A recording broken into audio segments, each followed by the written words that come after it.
Well, it's been a while since I did a video, so I thought I'd sort of bring you up to date with this painting right here. The first time this painting actually appeared in a video, it wasn't specifically about this painting. I was talking about, just several of the paintings in my studio at the time. When you first saw this painting, it was in its very early stages, and all I had really done was work out the general composition, identifying the subject matter and just sort of laying down the groundwork. I just sort of estimated. I didn't go through the trouble of establishing a definite vanishing point for my perspective here. I wanted to lay out the composition, and I wanted to establish a convincing perspective. But I didn't go through the trouble of doing all the math and establishing a vanishing point, somewhere over here, and making sure that all my lines, ended at that specific vanishing point. And I explained that, what I like to do is, just sort of do my best on my own. And I explained that, even just drawing a straight line, I would always discourage my students and myself from using a straight edge to do a straight line, even though that would give you a perfectly good straight line. I think that it's more interesting when you just sort of do it freehand, and then ultimately, when you make your first mark on something freehand, it's not going to be perfectly straight, and you look at it and say, okay, how can I straighten that out a little bit? And eventually you come up with what I think is a much more interesting line. And that's what I was trying to explain, in those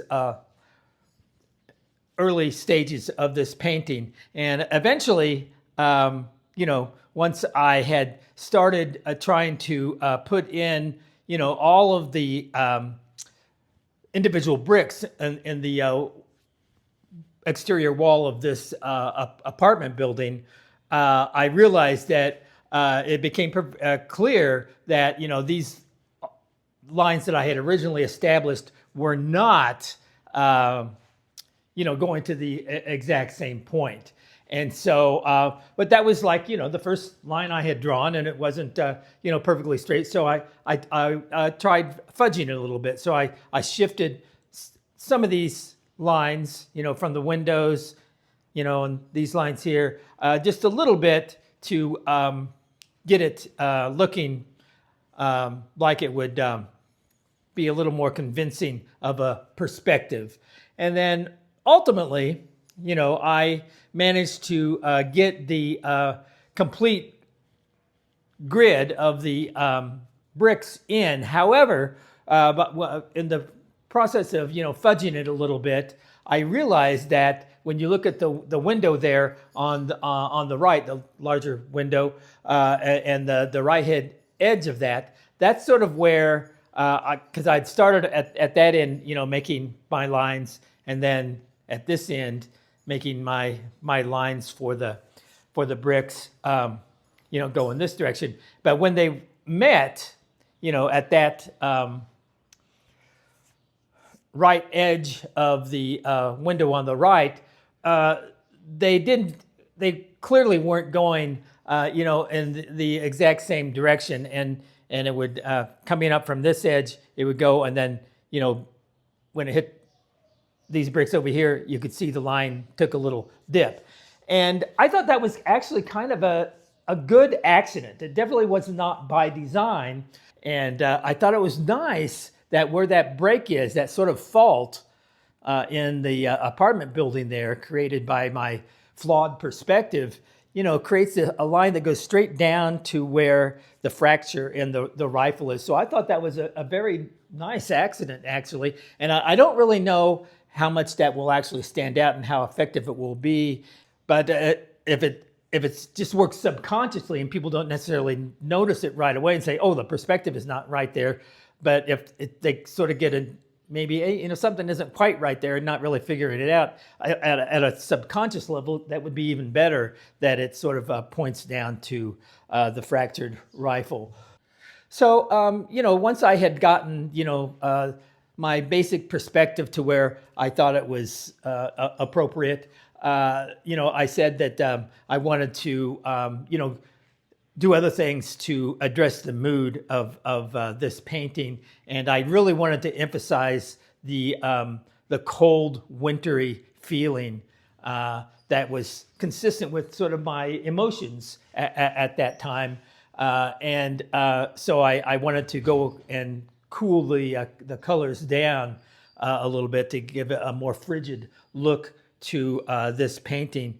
And I also thought, it might be nice to just put some, and take advantage of the windows here and show the reflection of trees in a wintry scene with where the leaves had all fallen off, and it was a wintry bare branches of the trees in this winter scene. So I decided to go ahead and add those tree branches as reflections in the windows. And and then after I've done that, I just started addressing some basic painting and filling things in, and I've created a lot more form and definition in the windows and other parts, and I've and maybe added a little more texture into the snow and the sidewalk.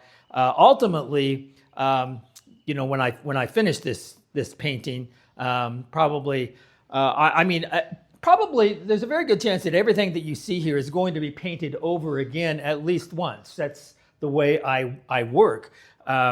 I draw that first line, and inevitably it's not right, so I do it again and again and again, and that's sort of the way I build up all of my paintings, and ultimately paint over almost everything and change things as I go. As you notice, the butt of the rifle there, I've changed the pieces around in a way that I thought was more interesting, and then I think ultimately I added this little window up here because once I had got the full grid in, it just sort of architecturally didn't seem right that I needed to show where a second floor window might be appearing up there, just to make it look a little more architecturally convincing. So yeah, I've got actually a lot more work to do on this painting, but the essence is certainly there. I think in terms of the subject matter, changing the rifle around, the butt of the rifle,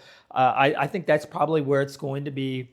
I'm probably, there's a good chance I'm going to be, the actual grid, the bricks, each individual brick, I'm going to be going in and probably painting over all of those again, which, is labor intensive, and, it will take me some time to do that, but I think it will be worth it in the long run to get the exact texture that I want in that exterior wall. And and then I'm probably going to actually set this painting aside and maybe go off and work on some other paintings. And that's something that I like to do because it's just nice to step back and get away from a painting and come back with it later with fresh eyes. So, who knows, it might be months before I actually come back and work on this painting again, or, who knows, it might be later on today. It depends, how I feel.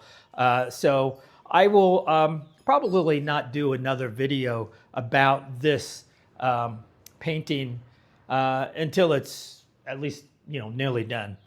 So yeah, there we go.